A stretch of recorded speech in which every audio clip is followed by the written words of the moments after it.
Becoming a father is one of the highlights of life for most men. Nothing could make a father any prouder than passing on his family genes and be the guardian to his kids. It is indeed a dream come true for any man who wants to start a family. Pero may mga kaso na ito'y hindi natutupad sa mga ibang kalalakihan. Ito ay gawa ng isang medical condition na tinatawag na male infertility. Siyempre, pag sinabi pong infertile ang isang lalaki, wala siyang kakayahang magkaroon ng anak o makapag-produce ng baby.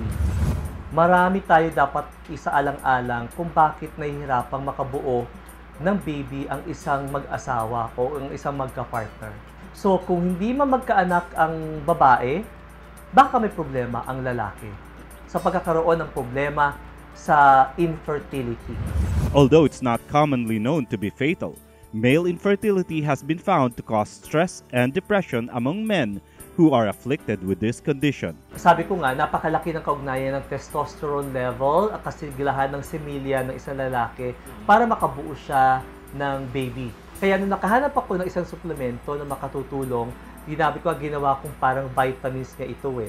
At positive ako na malaking-malaki may tutulong nito para mag-increase yung kanyang sperm count at hopefully, sana makabuo kami again after 5 years ng baby.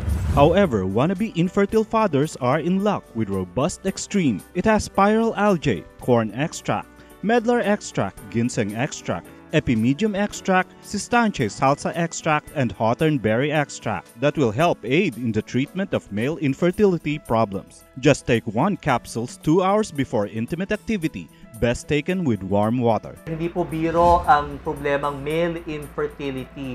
Ito po'y mahabang proseso, kinakailangan alamin natin ang kadahilanan kung bakit nagkakaroon ng problema. Kung kinakailangan ito nga suplemento para makatulong palalo, by all means, pwede po natin siyang gabayan, samahan, bigyan para po matulungan natin itong mga kalalakihan na may problema sa male infertility.